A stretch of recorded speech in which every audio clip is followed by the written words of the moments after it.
Pessoal, muito boa noite. Boa noite para todo mundo que encontra-se aqui no Salão de Estudos do Centro Espírita Vinhas do Senhor, a todos vocês que estão aí nos acompanhando via internet de suas casas, através do Facebook, através do YouTube, para darmos a necessária continuidade aos estudos dessa noite. Mas, antes disso, fechemos os olhos, sosseguemos a nossa mente, vamos relaxar o corpo e vamos situar o nosso pensamento neste instante. Esqueçamos o que aconteceu antes da nossa vinda aqui. Não vamos dar crédito às atividades que nós desempenharemos após sairmos daqui. Que nesses poucos minutos em que nos encontramos reunidos, possamos realmente aproveitar os ensinamentos que a noite nos oferece. Ensinamentos esses que falam bem fundo no nosso coração acerca da nossa condição de espíritos imortais, acerca das atividades a serem desempenhadas na presente existência, para atingirmos um nível de consciência cada vez melhor, cada vez mais aprimorado, cada vez mais elevado. Que Jesus nos abençoe, nos ilumine à noite, que assim seja. Bom, gente, continuando o estudo do livro Obreiros da Vida Eterna, nós hoje iremos abordar o assunto que se situa no capítulo de número 5 dessa presente obra. E o título do capítulo 5 é Irmão Gotuso. Para que nós entendamos isso daqui, é necessário darmos uma chegadinha lá no passado, para nos lembrarmos de que André Luiz e o reduzido grupo de indivíduos que o acompanhavam situavam-se numa casa transitória, chamada Casa Transitória de Fabiano, localizada nas regiões umbralinas, nas regiões de sofrimento. A casa essa destinada ao amparo de inúmeros indivíduos que desencarnavam em condições tristes, em condições lamentáveis. O pequeno grupo do qual André Luiz fazia parte, estava presente naquela casa com o objetivo de estabelecerem alguns ali ensinamentos, ganharem algum conhecimento e obterem a necessária ajuda para, aí sim, ao se dirigirem à crosta terrestre, realizarem as tarefas às quais estavam imbuídos. Nós, na semana passada, vimos o ataque que essa casa sofreu, ataque esse proveniente de entidades sombrias. Vimos que a diretora da casa, Zenóbia, era uma mulher de pulso forte, de inteligência rutilante e que comandava tudo aquilo ali com bastante competência. Vimos também que no finalzinho do capítulo de número 4, André Luiz e os demais companheiros foram levados para o interior daquela casa com o objetivo de conhecerem mais as instalações.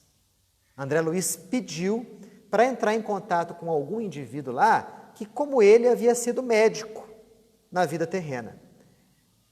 E ele foi justamente direcionado para conversar, para travar contato com esse indivíduo aqui, chamado de Gotuso. Quando André Luiz conhece esse indivíduo, ele coloca aqui que imediatamente uma vigorosa simpatia tomou conta dele e daquela pessoa. Parece que eles talvez já se conheciam. As vibrações realmente elas se casavam ali. Aquela necessária simpatia espontânea estabeleceu-se. Eu acho que alguém, uma vez ou outra aqui, já deve ter passado por isso. De repente você conhece alguém que não conhecia, mas uma simpatia muito grande toma conta de você e parece que aquela pessoa te é conhecida de longos anos. Foi o que aconteceu entre André Luiz e Gotuso. Esse indivíduo era médico, atuava como médico lá na região espiritual e quando encarnado aqui, também exerceu a função, a profissão de médico. E André Luiz notou que ele era um indivíduo ainda bastante apegado às coisas da terra, com bastante sintonia na vida terrena. André Luiz notou pela conversação, pelos gestos, pelo jeito dele pensar, que era um indivíduo ainda bastante fixado nas coisas terrenas, e daqui a pouco nós vamos entender por que ele tinha esse tipo de conduta. Intensas lembranças da vida física o mantinham fortemente imantado. E embora ele trabalhasse em tarefa assistencial naquela casa, desde o seu desencarne ele não havia subido para regiões superiores àquela onde ele se encontrava. O máximo que ele pôde subir era lá, depois de desencarnar. E isso aconteceu, poucos anos depois dele ter a sua consciência desperta após o seu desencarne. Algumas características dele que André Luiz coloca aqui. Desencarnou antes dele André Luiz. André Luiz deve ter desencarnado por volta do comecinho da década de 30, do século passado. Esse Gotuso desencarnou pouco antes de André Luiz e permaneceu durante muito tempo semi-inconsciente em locais purgatoriais, após aí do seu desencarne. Sim. Eu tenho uma dúvida em relação a quem foi André Luiz aqui quando era encarnado. Existe, Alguns falam que ele foi Carlos Chagas, outros falam que ele foi Oswaldo Cruz, mas um estudo bastante profundo foi levado a efeito e acredita-se que André Luiz, quando encarnado aqui, foi um médico carioca, agora o nome dele me fugiu, era Faustino alguma coisa. Alguém tiver com a internet aí, pode acessar aí agora.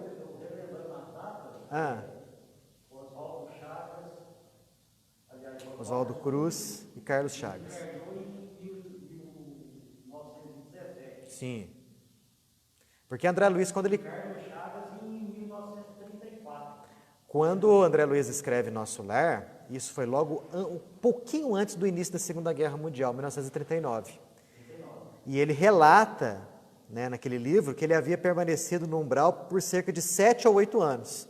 Então, a gente coloca aí, mais ou menos no início da década de 30, o desencarne dele.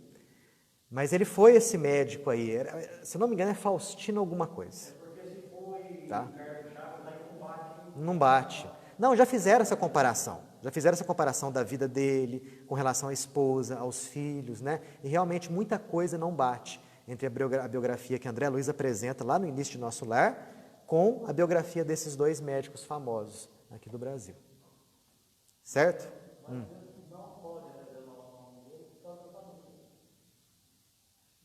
Sim. Tanto que quando esse estudo foi levado a efeito, desse médico aí, que eu falei para vocês, o negócio ficou em sigilo. Por quê? Porque ainda existiam parentes encarnados e que podiam levar o caso à barra dos tribunais, como aconteceu com Humberto de Campos, que aí teve que mudar ali de Humberto de Campos para irmão X para não dar problema com a justiça. Por isso que André Luiz chama-se André Luiz. Quando ele se apresentou ao Chico, e o Chico pergunta o nome dele e fala assim, como é que chama aquele sobrinho teu que está ali dormindo no quarto ao lado? Ele fala André Luiz. E pronto, então, o meu nome é André Luiz. Justamente para não dar esse tipo de problema. Irmão dele? Irmão do Chico, justamente. Então, esse nome aí é tomado emprestado para não dar problemas aí com a justiça. Certo? Bom, então esse sujeito aí, o Gotuso, desencarnou pouco antes de André Luiz, passou largo tempo lá nas regiões umbralinas, semi-desperto, ele coloca aqui quase que em estado sonambúlico, mas estava em dia com os conhecimentos da medicina. Quando encarnado, era católico fervoroso. E ele aceitava, por conta disso, a ideia de vida após a morte. Porque os católicos acreditam na existência da vida após a morte. Só que daquele jeito que nós sabemos. Acredita-se no céu, reservado a um reduzido número de eleitos, no purgatório, onde se situam aquelas pessoas que não fizeram nem o bem nem o mal e que dependem das preces dos outros para poderem se elevar, e no inferno, onde a esmagadora maioria vai. Então ele desencarnou com essas ideias, né? E, obviamente, como católico fervoroso, um indivíduo que fazia doações até que bastante gordas à sua paróquia, ele esperava que ao desencarnar fosse direto para o céu. Só que a paisagem que surgiu foi paisagem bastante diferente para ele, né? Faustino Esposel. Esse aí, né? Depois vocês deem uma olhada no Google aí, tem a biografia direitinho dele. Foi presidente do Flamengo. Presidente do Flamengo na década de 20. A gente percebe que é uma alma elevada, realmente, né? Não aceito opiniões suas.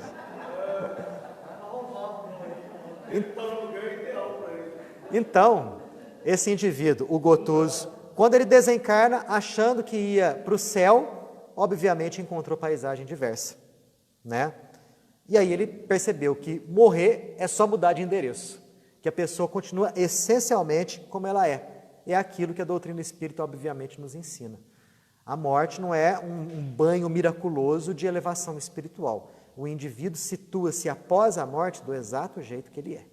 Morrer é simplesmente, como ele diz aqui, mudar de endereço. Desencarnar é como se você estivesse tirando uma roupa. Assim como a gente muda de roupa ao longo dos dias, nós trocamos de roupa de carne ao longo das mais diversas reencarnações. Nada além disso. E ele, né, percebeu também que após a morte, o número de médicos e enfermos era muito maior no plano espiritual do que aqui no plano terreno. E comentava ele com André Luiz de que a ciência aqui na Terra ensinava que o corpo humano era proveniente de uma linhagem animal. Vinha lá dos homens das cavernas, que por sua vez vinham dos animais superiores, descendente aí com um tronco comum dos macacos. Que as religiões tradicionais ensinavam a questão do céu, do inferno, do purgatório, do julgamento após o indivíduo morrer, e que nem a ciência e nem as religiões tradicionais preparam devidamente o indivíduo para encarar os problemas do pós-morte. E isso daí é uma verdade incrível. A gente vê isso nas obras de André Luiz. E a gente vê isso ao vivo em reuniões mediúnicas. Boa parte dos espíritos que se comunicam não tem a mínima ideia do que aconteceu com eles. Não tem a mínima ideia. Não sabem onde se encontram, não sabem o que ocorreu. Você fala que eles têm um corpo e que eles já estão desencarnados, eles acham aquilo absurdo, porque quando encarnados eles mal tinham noção do que era um espírito, do que era uma alma, né? Se é que pensavam nisso, que tinham um. Então desencarnam sem um mínimo preparo para chegar do lado de lá e encontrar os problemas atinentes à vida após a morte, que são muitos. Sim. Lembrando que o pecado na igreja, ela tem significado de atitude, tomar atitude que se afasta de Deus. Existem dois tipos de pecado. O pecado contra a santidade de Deus, que é um pecado perdoável a Deus, como, por exemplo, o álcool, o fumo, o uso de drogas. E também tem os pecados contra a autoridade de Deus, que são a rebeldia. O que seria isso no destino da filosofia espírita? A gente liga a palavra pecado ao sentido original dela em latim. Pecado vem de peccatum, que significa estar em erro. Então, toda vez que a gente erra em algum aspecto, nós pecamos. Basicamente, o pecado é isso daí. E por que a gente erra? Porque o nosso nível espiritual ainda não é elevado, ainda é baixo. A nossa inexperiência ainda é muito grande. A nossa ignorância, talvez maior ainda. Então, muitas atitudes que nós tomamos, muitas palavras que proferimos, muitos pensamentos que nós temos, são pensamentos ainda, obviamente, contrários ao equilíbrio que rege esse universo. E isso ocorre justamente pela nossa ainda ignorância acerca dos destinos da alma, de quem nós somos, de onde nós viemos, para onde nós vamos. Agora, o interessante nisso tudo é que, através do processo reencarnatório e das purificações sucessivas, automaticamente esses pecados vão deixando de existir porque nós vamos angariando virtudes. Porque o pecado, porque o erro, porque o mal, nada mais são do que a ausência do bem, do correto, do bom, do nobre e do justo. A partir do instante que nós desenvolvemos pensamentos enobrecidos e condutas enobrecidas, né, é por uma questão automática, tudo aquilo que é negativo em nós some, desaparece. E aí nós transitamos da humanidade, ainda grosseira, para a angelitude. Basicamente é um resumo rapidinho daquilo que é a nossa tarefa aqui, dentro ou fora da carne. Conseguir virtudes. E o bom disso tudo é que independente de quem nós somos, e independente do que nós fazemos, Deus é muito grande para ser atingido pelas nossas atitudes. Muito grande. E nos ama imensamente, independente daquilo que nós façamos. Bom, André Luiz começou a ver o gabinete de trabalho onde Gotuso trabalhava. Gente, que coisa mais interessante, né? Era um local de trabalho de um médico numa casa transitória no plano espiritual. O que André Luiz via naquele local? Inúmeros mapas contendo desenhos primorosos de partes do corpo humano. Várias pequenas esculturas de órgãos humanos presentes naquele local. E o que mais chamou a atenção de André Luiz foi uma escultura, segundo ele, construída num material até luminoso, escultura essa que retratava todo o sistema nervoso do ser humano, na altura aproximada de um ser humano. Ele achou aquilo ali a coisa mais bonita do mundo. Tanto que ele chega para Gotuso e comenta, olha só, a importância do estudo alusivo ao corpo espiritual. Ao que Gotuso realmente concorda e fala o seguinte, né? Infelizmente, a nossa ignorância e a ignorância das pessoas encarnadas a respeito disso é deplorável. Viram o ensinamento que está ali embutido?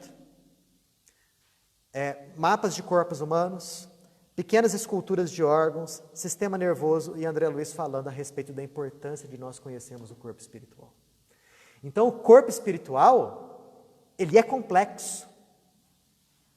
Tão ou mais complexo que o nosso corpo físico.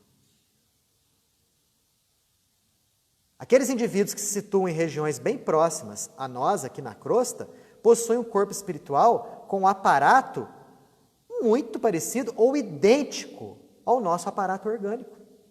Com cabelos, com olhos, com orelha, com nariz, com dente, com língua, com órgãos, com pernas, com braços, com tudo. Obviamente, à medida que o indivíduo vai progredindo espiritualmente, por questão de ausência de função, muita coisa atrofia ou deixa de existir. Não sei se vocês estão lembrados de alguns capítulos atrás, que nós abordamos aquele missionário proveniente de colônias superiores. Exatamente, o Asclépios. Né? Ele teve que se materializar em nosso lar para poder conversar com o pessoal que estava no templo da bênção. E foi falado ali que aquele indivíduo nem dispõe mais de um corpo espiritual semelhante ao nosso. Vivia numa região assim, talvez inacessível aos nossos pensamentos até. Ele teve que materializar um corpo espiritual que ele nem usava mais. Mas aqueles que se situam em regiões bem próximas a nós, o corpo é igual ao nosso, idêntico. Tanto que André Luiz, lá em Nosso Lar, logo no primeiro capítulo, fala coisas interessantíssimas. Que os cabelos e as unhas dele cresciam, enquanto ele estava lá no umbral. Todas as necessidades fisiológicas estavam presentes. O que significa todas as necessidades fisiológicas? Fome, vontade de urinar, defecar. Por quê? Porque a mente ainda estava materializada, fortemente enraizada na vida física. E a gente sabe que morrer não é um banho miraculoso. Se o indivíduo tem a sua mentalidade fortemente enraizada na terra, ao desencarnar, ele permanecerá com todas as vontades que ele tinha. Né? E olha que aqui nós estamos falando de uma casa onde viviam indivíduos voltados à ação benéfica, ao próximo sofredor. Interessante isso daí. Muitos pensam que o corpo espiritual, que o perispírito é uma coisa vaporosa, uma nuvenzinha, né? Uma coisa ali sem contorno definido. Não, é um corpo mesmo. Tanto que o nosso corpo físico nada mais é do que uma consequência do corpo espiritual. O nosso corpo espiritual é o nosso MOB, é o nosso modelo organizador biológico. Quando estávamos lá no ventre materno, quando vocês estavam no ventre de suas respectivas mães, o seu corpo espiritual, foi ele o modelo que construiu o corpo físico que atualmente vocês sustentam aí há algumas décadas. E se o nosso corpo físico é complexo, é porque o nosso corpo espiritual também é complexo. Ok? Mas vai chegar o momento da gente falar com mais detalhes a respeito disso aí. Fala. Se eu gosto de chocolate, Sim. eu vou ter todas essas necessidades. Eu vou comer chocolate lá. Você vai comer chocolate lá. O que acontece é o seguinte: quanto mais apego a gente tem, mais dificuldade a gente tem de se libertar daquilo. Qualquer que seja. Desde algum apego assim, inocente até algum apego mais, que vai nos prejudicar mais. Então, o indivíduo que desencarna, se ele permanecer com a mente ainda bastante fixada a esse tipo de coisa, ele sofre com isso daí. Né? Por exemplo, a gente tem o exemplo do Dr. Inácio Ferreira. Dr. Inácio Ferreira, grande psiquiatra espírita da região lá de Uberaba. Né? Trabalhou muito dentro do campo da ciência espírita, no trato da psiquiatria, dentro do ambiente espírita, e ajudando muitas pessoas com esse tipo de problemas mentais. Só que ele fumava muito. Então, mesmo sendo uma pessoa muito boa, do lado de lá, ele penou um pouquinho a fim de se livrar do vício do cigarro. Agora, se ele quisesse fumar, e se ele não suportasse aquilo ali, e saísse loucamente atrás de um cigarro, o que ele poderia fazer? Se ligar a alguém encarnado aqui na Terra, com esse tipo de vício, a fim de que ele, ao indivíduo, no momento que ele estivesse fumando, ele aspirar gostosamente para ele aquelas fumaças de nicotina. Daniel, na carta de mamãe, a mãe de Chico, ela relata que onde ela estava, numa colônia, e aqueles que estavam lá no hospital, até tabaco era oferecido para eles, justamente para essa... Para poder, vamos fazer essa transição. Porque não ter a abstinência da mãe. A Ivone do Amaral Pereira relata algo semelhante. Ela relata que num desdobramento espiritual dela, ela citou numa região umbralina, onde existia uma casa, e nessa casa estavam presos ou retidos 4 ou 5 indivíduos que haviam sido pavorosos assassinos aqui na Terra. E que fora daquela casa estava uma mulher, que era como se fosse uma benfeitora daqueles indivíduos lá. Aquela mulher estava com um caldeirão cozinhando para eles. E ela chega lá e olha naquele caldeirão, era uma sopa. Uma sopa com legumes, né? Com tudo aquilo que uma sopa tem. Aí ela pergunta, poxa, mas que coisa mais interessante essa sopa aí no plano espiritual, né? Por que isso, né? Não são espíritos desencarnados? Aí ela explica que aqueles indivíduos ainda estavam com a mente profundamente arraizados na matéria, então eles sentiam fome. Eles queriam algo, né? Eles não queriam aspirar as emanações do ar, eles não queriam. Eles queriam comer alguma coisa, encher o estômago mesmo, né? Como a gente mesmo. E aquilo ali era o quê? Uma criação mental dela. Porque tão logo ela colocou aquela sopa nos pratos e levou aquela sopa para aquelas pessoas que estavam lá, a mente daqueles assassinos estava tão grudada, arraigada nos crimes passados cometidos, que aquela sopa gostosa, suculenta e nutritiva, automaticamente foi transformada ali em pedaços de órgãos, vísceras, sangue. No qual eles atiraram assim, né, apavorados, porque eles lembravam as vítimas do passado deles. Então, olha só quanta coisa interessante tem na realidade espiritual. No nosso lar, mais uma vez, André Luiz relata a questão do contrabando de alimentos, porque lá em nosso lar, os indivíduos desencarnavam e estavam exigindo as mesmas mesas fartas que eles tinham aqui na Terra. Até que chegou o governador de nosso lar e falou assim, não, vamos sutilizar a alimentação aqui, né? A alimentação aqui é fruta, suquinho agora, né? Para aqueles mais bem adaptados vai ser o que? A água magnetizada, né? A inalação dos princípios atmosféricos. Teve uma revolta lá. Os indivíduos voltados mais para a parte das ciências físicas, eles não quiseram, faziam extensos relatórios e apresentavam ao governador do porquê que eles precisavam se alimentar, do porquê que era importante eles se alimentar. Que coisa, né? Aí o governador foi firme. O que eles começaram a fazer? Contrabandear comida com umbral. Contrabandear. O negócio foi ficando perigoso, a ponto do governador, né, fechar a cidade, abrir os calabouços e prender os revoltosos durante um certo tempo.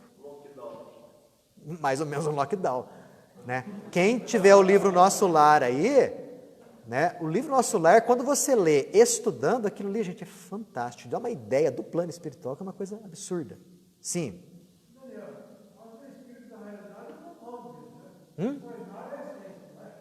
Não entendi.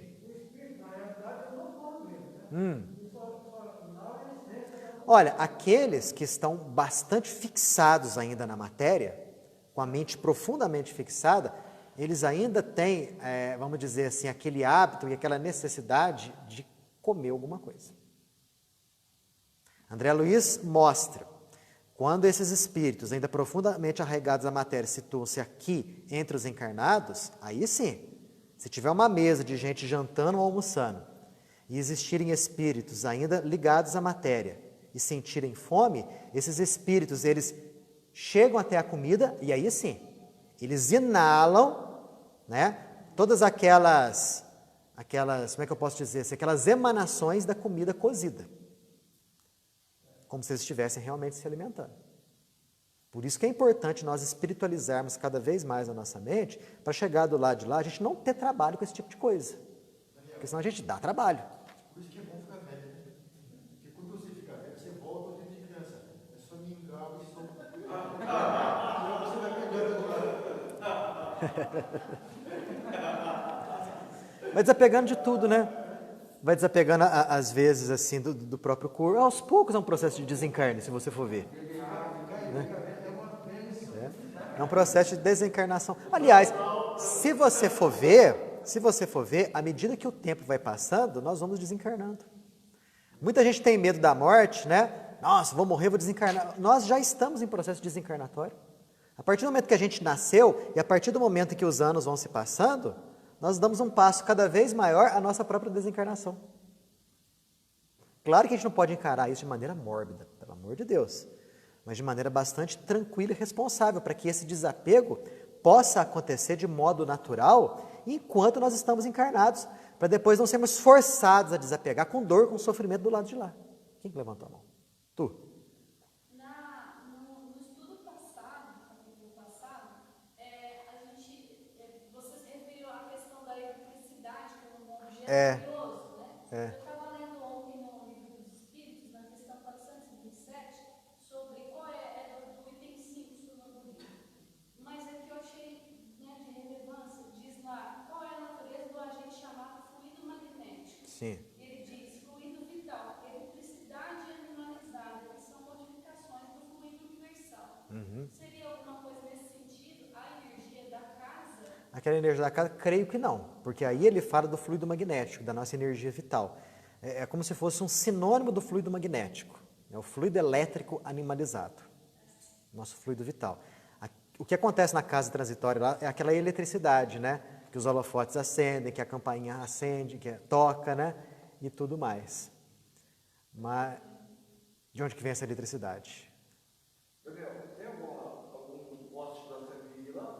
Não, provavelmente não vai ter, não. De onde que vem a eletricidade? Sim, que você me contou? Semana passada. Como é que é o nome daquele estudioso mesmo?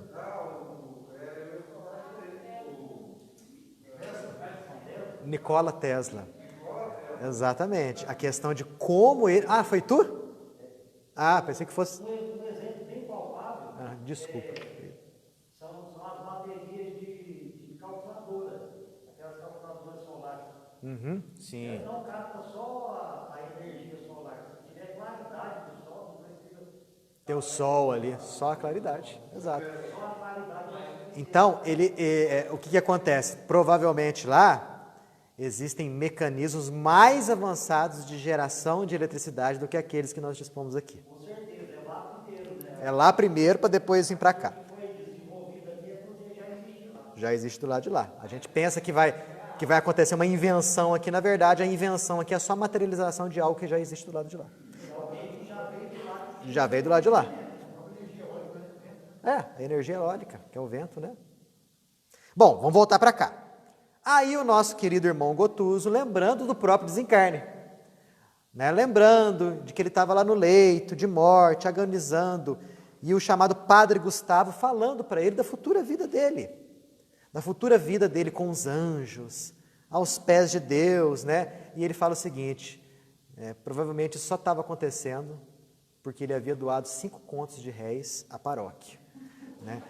Então, ele doou 5 contos de réis para a paróquia, então ficou com um lugarzinho garantido do lado de lá. Fortuna, naquela época, 5 contos de réis, muito dinheiro mesmo. Isso praticamente garantiu lá o local dele no céu, anjos e tudo mais. Desencarnou mais ou menos por volta dos 50 anos e foi completamente iludido por esses processos religiosos. Porque ele chegou do lado de lá, cadê os santos que iriam recebê-lo? Cadê os anjos? Não via nada daquilo. E em vão ele exigia direitos, bênçãos que ninguém conhecia. Ele ficou desesperado. O que ele fez? Foi cobrar do padre. Foi para a igreja, né, cobrar do sacerdote. Só que aqui André Luiz não explica muito bem como que aconteceu essa cobrança. Provavelmente ele chegou perto do sacerdote, começou a falar coisas, o sacerdote talvez, não sendo médium, não viu e nem ouviu rigorosamente nada. E cada vez mais desarvorado, incompreendido, peregrinou muito tempo entre a aflição e a demência, até ele recobrar um pouquinho do equilíbrio e se colocar em condições de ser auxiliado. Agora, estava feliz dentro do possível, e tinha muita pena daquelas pessoas encarnadas que se desencantavam da vida. Daquelas pessoas que procuravam a morte, direta, através do suicídio, ou indiretamente, através do suicídio inconsciente. Pessoas essas que ficavam descontentes com a vida e pensavam o seguinte, eu quero morrer logo para conseguir um lugar melhor do lado de lá. Ledo, engano. Porque um indivíduo que desencarna com esse estado de espírito, do lado de lá, ele vai permanecer com esse estado de espírito. Se você está desencantado da vida, acha que a vida está muito dura, está muito complicada, está muito difícil, ao desencarnar, você não vai encontrar facilidade nem moleza. Ao desencarnar, o que existe? Trabalho, atividades, complexos problemas. Aí eles comentam a respeito da Zenóbia, que André Luiz ficou assustado com o volume de tarefas que a mulher desempenhava lá na administração daquela casa. E o trabalho dela era tão intenso que ela ficava 1 ano só na chefia. Ela ficava 1 ano só e era substituída por um outro espírito chamado Galba. E ela descansava durante 1 ano. Então era esse o regime de trabalho dela. Trabalhava ininterruptamente durante 1 ano e depois era substituída por outro. E ficava 1 ano descansando. Porque ela ficava descansando como? Ia para regiões superiores para aurir novos conhecimentos, novas experiências, para, ao voltar na casa, aplicar tudo aquilo que ela conheceu na administração da casa. E eles já estavam em processo de revezamento assim, já há mais de 20 anos. Ela e esse irmão Galba. Estão vendo? Atividades, tarefas, estudos, experiências. Morrer não é descansar. Né? Quando a gente vai em velório, né, e fica ouvindo daqui e ali, morreu, descansou, que bom, né? Deu uma descansada agora, morreu, descansou, gente do céu. Ele pode até descansar momentaneamente, né? Às vezes está passando por uma doença complicada, difícil. Realmente, o corpo físico ficou por aqui, né? Vai passar no plano espiritual durante algum tempo, um processo aí de maior recuperação, de maior descanso, mas tão logo ele se recupere, do lado de lá, nada de ficar à toa. Né? Ainda bem. Trabalho, estudo, ia ficar realmente complicado do lado de lá. Quem sem fazer nada do lado de lá, é espírito inferior. Os espíritos preguiçosos são espíritos inferiores. À medida que o indivíduo vai se conscientizando a respeito do que é a vida e do que ele tem que fazer para poder ficar feliz e ser feliz, ele percebe que ele tem que agir. Atividades constantes. A dor no joelho vai sarar, com certeza. Certeza. Mas a gente não pode ficar fixado na dor no joelho. Nem nenhum tipo de dor ou limitação. Porque o próprio André Luiz descreve nas suas obras uma multidão incalculável de seres do lado de lá, né, apresentando problemas físicos, apresentando cegueira, apresentando surdez, feridas pelo corpo, membros amputados. Mas por que isso? Porque a mente se habituou com esse estado de coisas. E o nosso corpo perispiritual é extremamente plástico e moldável pelas nossas emissões mentais. Então, se você, por exemplo, não tem um braço, mas você sabe que você só não tem um braço físico, né? Que você tem o seu braço espiritual, ao desencarnar, você vai estar bem, vai estar com o braço completinho. Agora, se você não tem um braço e fica achando que você vai ficar aquilo ali, daquele jeito ali, né? E você está revoltado, e você está com ódio, e você não aceita de jeito nenhum, ao desencarnar, muito provavelmente, você vai se situar sem o braço. É o que acontece com milhões de seres. A mente é tudo. Né? O corpo espiritual e o próprio corpo físico nada mais são do que consequências da mente. Aí André Luiz pergunta para o Gotuso, mas olha, a Zenobia então descansa. E você? Você também descansa? Ele fala assim, não, de acordo com os estatutos da casa, aquela casa ela tinha estatutos, um regimento interno. De acordo com os estatutos da casa, eu também tenho as minhas horas de repouso. Só que eu não posso ir para esferas mais elevadas. As minhas horas de repouso eu passo nos campos da terra. Então ele sai daquela casa no umbral, sobe? Não, ele não consegue, ele não pode. Ele estava tentando ainda obter autorização. Ele vai para a terra, vai para os campos, vai para os bosques, respirar o ar puro. E olha que coisa mais interessante. Ele fala que o oxigênio daqueles locais, da natureza, é um oxigênio mais leve do que o oxigênio que ele respirava naquela casa transitória, nas regiões umbralinas. Nossa, quer dizer que espírito respira? Respira. E oxigênio ainda. Quer dizer que ele tem pulmões? Sim. Quer dizer que ele tem troca sanguínea? Sim. Lembra, agora é contigo mesmo. Agora é contigo. Lembra no estudo passado, em que quando a Zenóbia ouviu daquele servidor que uma legião de seres animalizados estavam querendo atacar a casa, o que acontece com ela? Ela empalidece. O que significa empalidecer, Doni? Sem fluxo sanguíneo. Redução de fluxo sanguíneo. Quando a gente fica pálido, significa o que é essa palidez? Foi liberada a adrenalina provoca vasoconstrição e aí a pessoa fica pálida. Quer dizer, isso aconteceu com ela no mundo espiritual. Não é à toa que quando a Kate King se materializou para William Crookes, ela apresentava respiração.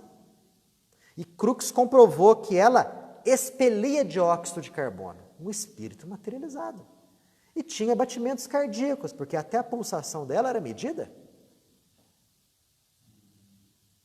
Né?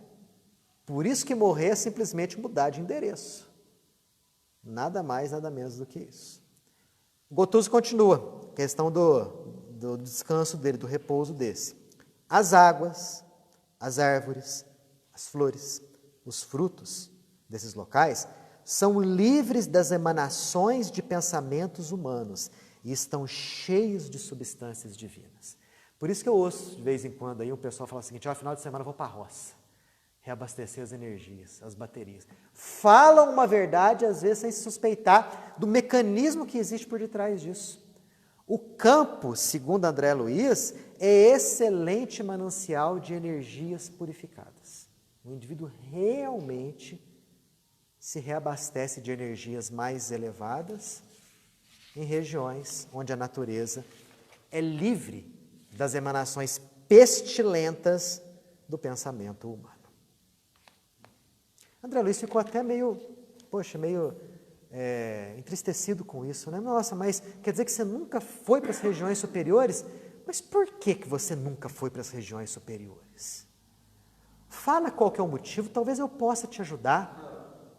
Quando André Luiz falou isso, o Gotuso, que até então estava jovial, sorridente, tranquilo, ele ficou com a aparência transtornada. Aparência transtornada, olhos móveis, né? Dificilmente contido, né? Ficou com o corpo agitado, os olhos nevoados de lágrimas. Por que que ele não podia subir? Porque ele ainda estava profundamente ligado à família que ele havia deixado aqui na terra, à mulher e aos 2 filhos. Tão logo ele se equilibrou do lado de lá, ele conseguiu se adaptar ao trabalho. Voltou a ser médico, mas não se habituou com a morte. Que coisa interessante, né? Médico do lado de lá, cuidava das pessoas desequilibradas, mas ele mesmo ainda não havia se habituado, se acostumado com a ideia da morte. E por causa disso, sofria com desarmonia. Aí ele contou a história mais aprofundada para André Luiz. Quando ele encarnado aqui, e era médico, tinha uma mulher chamada Marília, 15 anos mais nova do que ele, e 2 filhos. Médico, boa reputação, clientela abastada, nunca teve problema financeiro. O ambiente da casa era tranquilo, calmo, sereno, nunca teve problema com a esposa, nunca teve problema com os 2 meninos, nada perturbava o ambiente doméstico. Um verdadeiro céu ele tinha. Mas, de repente, surgiu a pneumonia. E nós sabemos, né? Década de 20, década de 30, existia antibiótico? Não existia antibiótico.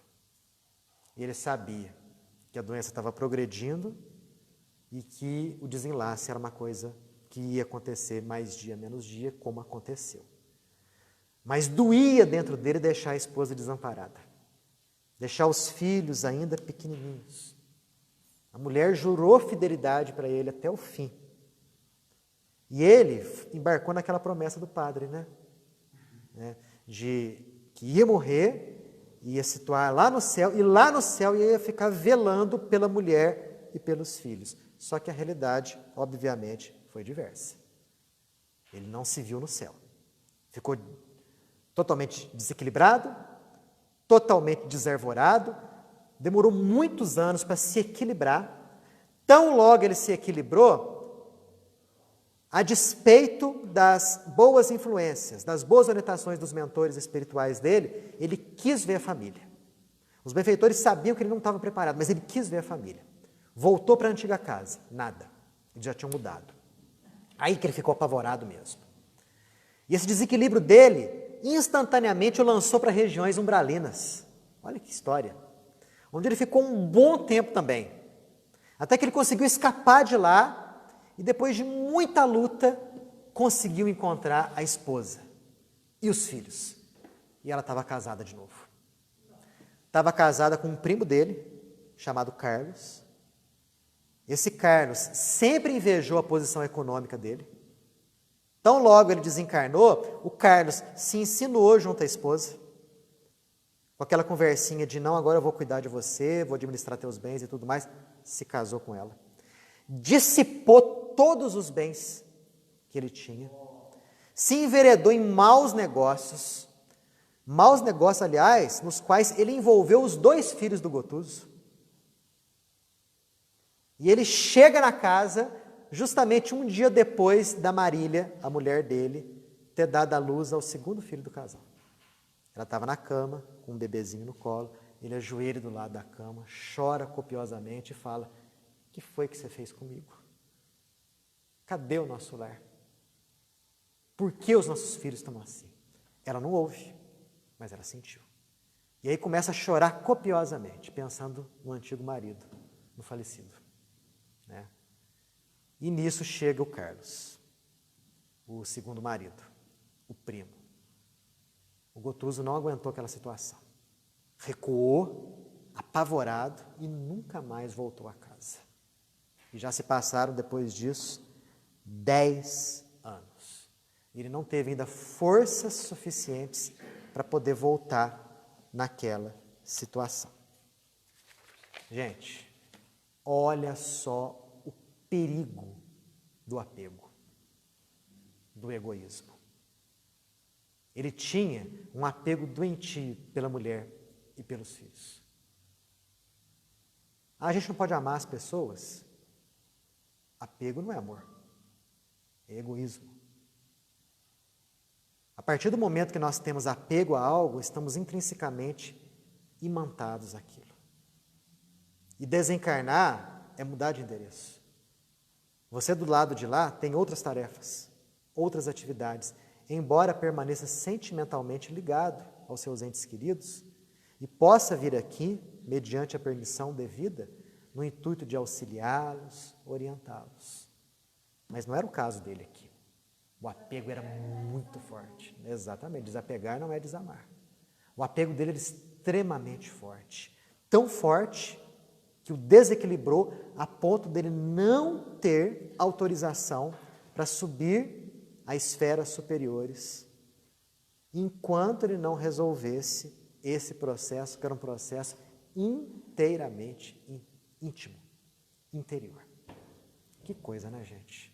Quando a gente fala em apego, a gente logo imagina o apego aos bens materiais, né? Apego à casa, apego ao carro, às roupas, apego ao corpo. Mas o apego às pessoas também faz mal, também desequilibra, também leva o indivíduo a níveis desse jeito.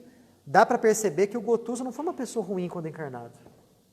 Não era ruim, não era mal, não prejudicou os outros. Pelo menos aqui a gente não vê nada disso. Por que se situar em região umbralina? Por que ficar tanto tempo desequilibrado do lado de lá? Falta de visão espiritual da vida.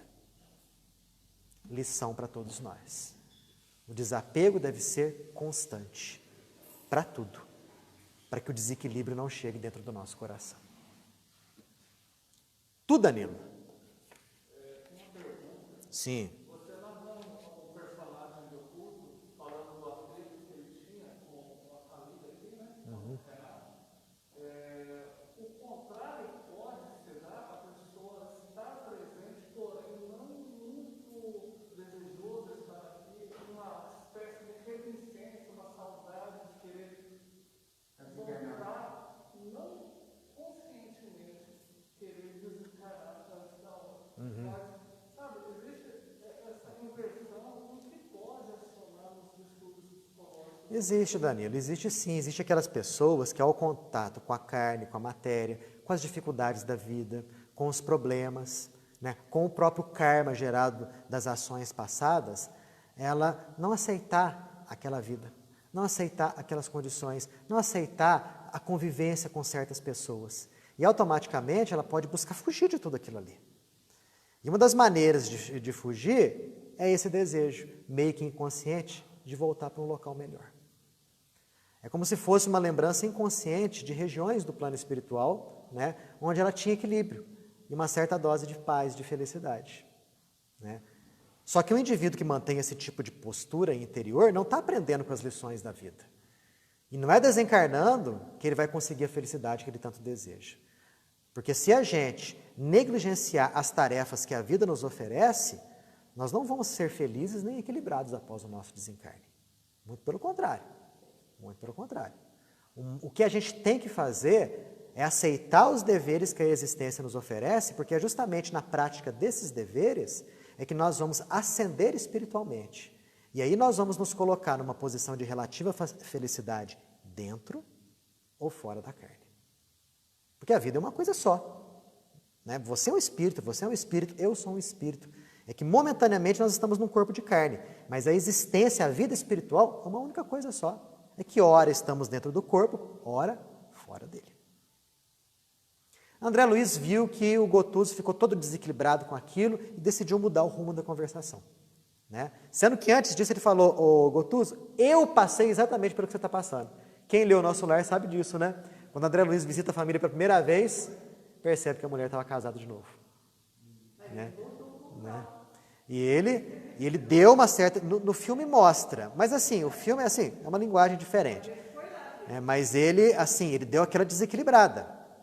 Né? Mas logo ele se equilibrou novamente. E ele percebeu que ali o que ele tinha que fazer era exercer a função do desapego, a duras penas.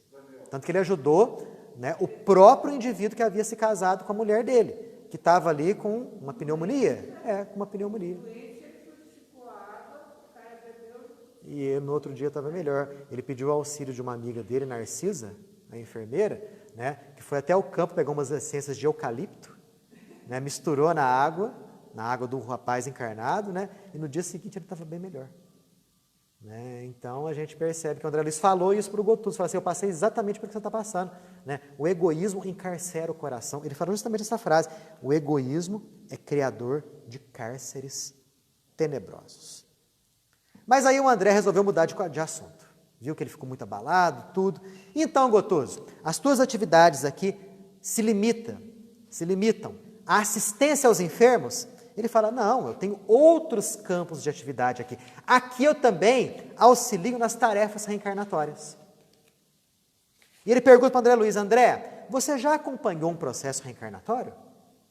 E André Luiz relata para ele aquilo que a gente lê no livro Missionários da Luz, a reencarnação de Segismundo.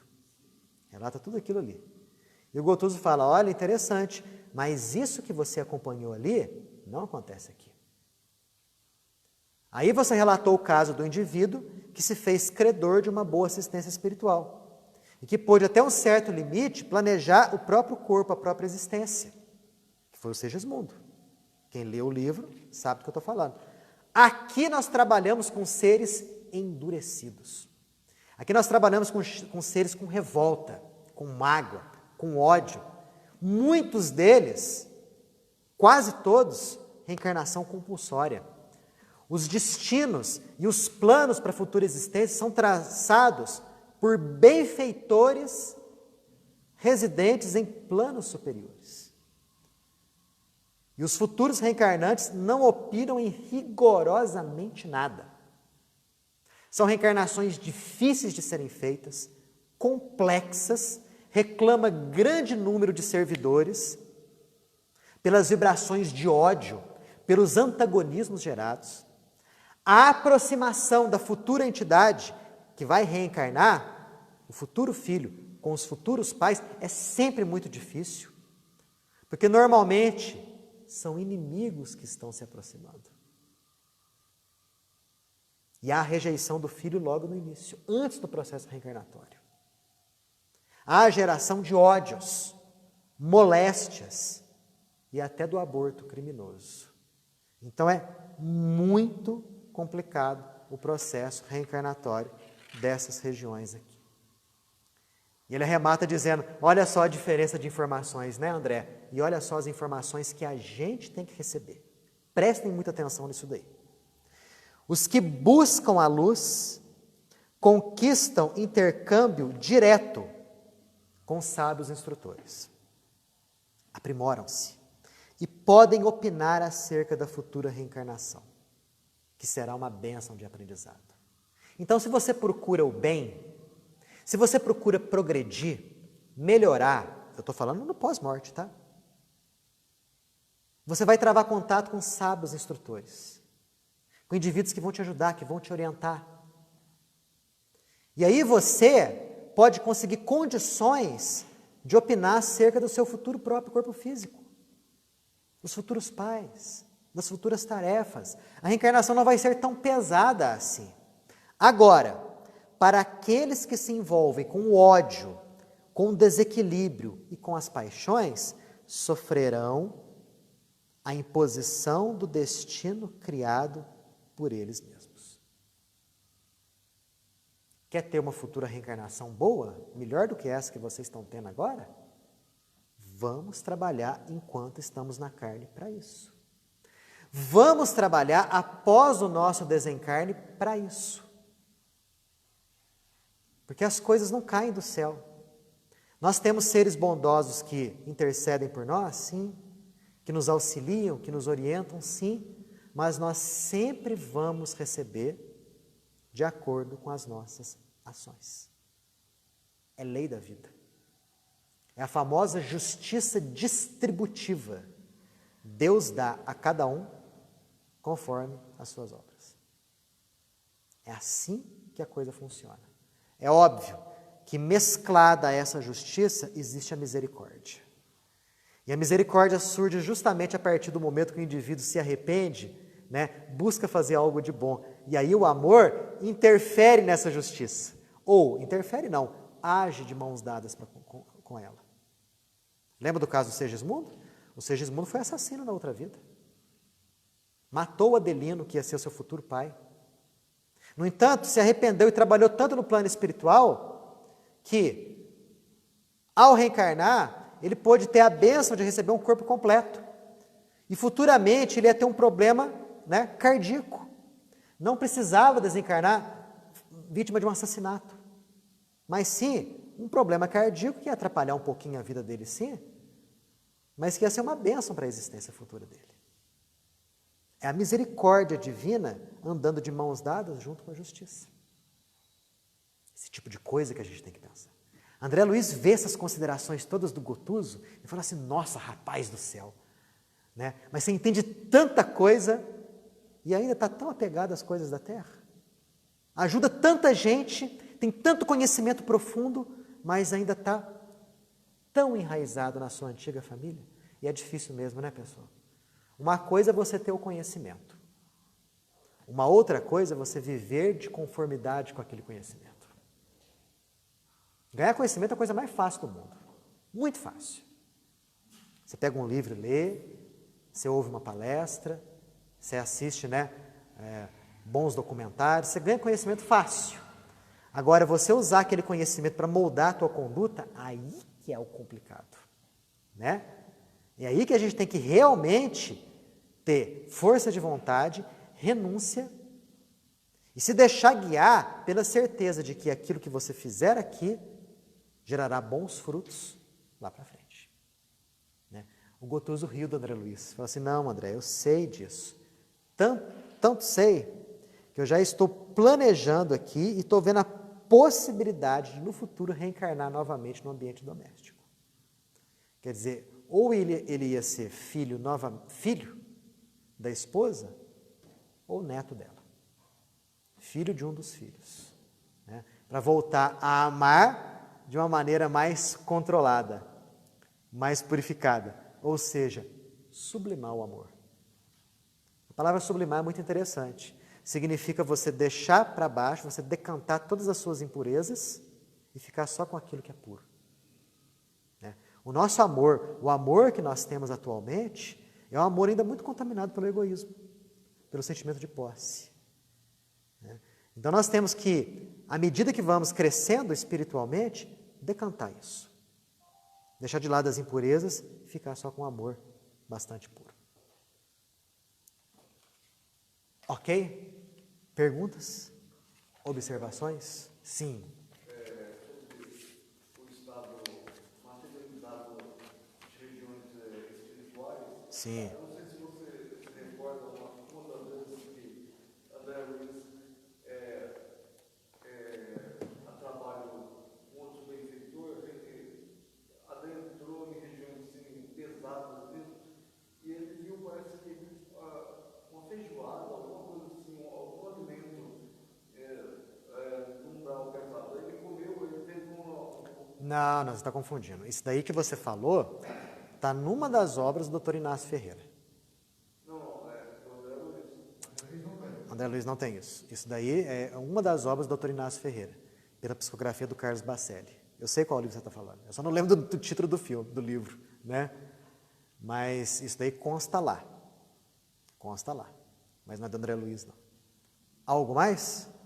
Perguntas, dúvidas, observações, comentários? Sim. Eu não tenho muita certeza, não me recordo bem, mas 2 ocasiões André Luiz ele tomou uma sopa no hospital, quando ele chegou. Sim, foi. E quando ele foi visitar a mãe dele, ele jantou na casa. É verdade? Jantou na casa, isso é verdade. Né? Porque a alimentação lá é uma alimentação bem mais leve, à base de sopas, sucos, frutas. Né? André Luiz, em Nosso Lar, relata acerca dos extensos pomares de Nosso Lar, de onde são retiradas as frutas para fazer os sucos nutritivos. Né? Ele fala das indústrias também, das indústrias da cidade de Nosso Lar. Somente no Ministério da União Divina, que é o ministério mais top de lá, que está em contato direto com colônias superiores, a alimentação lá é o ar, é o chamado ar moço, né? É a base do ar. Eles inalam os princípios atmosféricos, né? E no máximo uma água magnetizada com princípios solares. Nossa, essa é a comida deles lá no Ministério da União Divina? Sim. Agora, lá no Ministério do Auxílio, da Regeneração, né, que são ministérios mais identificados com os umbrais, com a crosta terrestre, a alimentação é mais grosseira. A gente vê uma alimentação mais na base da sopa, dos caldos, né? Então, até aí a gente tem que desapegar. Se nós somos profundamente apegados com a comida, do lado de lá, após o nosso desencarne, vamos sofrer um pouquinho. Vamos sofrer um pouquinho, né? Porque o processo de adaptação vai ser mais complicado. Né? Mais dificultoso para aquele que tem o hábito de comer carne. O próprio André Luiz fala, né, que ele dá algumas dicas para facilitar o desencarne. Uma das dicas para facilitar o desencarne é justamente você ir aos poucos, né, abolindo a alimentação na base da carne. Só que isso daí tem um peso. Peso maior do que isso é o de ordem moral. E esse é o que vale realmente mais. Né? Sim. Eita! Daqui a pouco você lembra. Se não lembrar agora, semana que vem você lembra e me fala. O Chico Xavier gostava de frango. Gostava muito de comida à base de frango. Gostava. Frango com polenta. Como um bom mineiro, né? Um bom mineiro. Mineiro não se sujeita a 2 ou 3 alimentações só, não, né? Tem que ter mais. Em contrapartida, Hitler era vegetariano. Hitler era vegetariano. Exatamente. Vamos lá? Fechando os nossos olhos, asserenando o nosso pensamento e agradecendo a Deus a oportunidade de travarmos contato com essa verdadeira iniciação à vida espiritual. Podemos entender esse nosso estudo como um estudo avançado de espiritualidade. André Luiz veio nos mostrar a vida no plano espiritual. Com qual objetivo? Abandonarmos a vida aqui na Terra? Negligenciarmos as nossas tarefas aqui? É óbvio que não. Ele veio nos trazer tantas informações a respeito do mundo espiritual, mas sempre atrelando as consequências boas ou más que surgem do lado de lá com as ações desempenhadas aqui, enquanto na carne. Todas essas orientações nos estimulam a desenvolver o nosso lado positivo, o nosso desapego, o florescimento das nossas virtudes, da nossa capacidade de perdoar, de tolerar, de compreender, de auxiliar, de ouvir bem e de falar bem. Com isso, agradecemos profundamente a nosso Pai esses instantes em que verdadeiro alimento espiritual nos foi dado. E que possamos seguirmos para as nossas casas em paz e possamos distribuir esse bem-estar que nós estamos recebendo aqui agora com aqueles que nós nos encontrarmos, com aquele pessoal que se encontra na nossa casa, com os nossos familiares, com os nossos amigos, com os nossos vizinhos. Enfim, que sejamos nós, na linguagem de Paulo de Tarso, verdadeiras cartas vivas do Evangelho. Dentro, obviamente, das nossas ainda profundas limitações, mas podemos sim, todos, agir de alguma forma para plantar uma boa sementinha no coração daqueles que precisam mais do que nós. Que assim seja.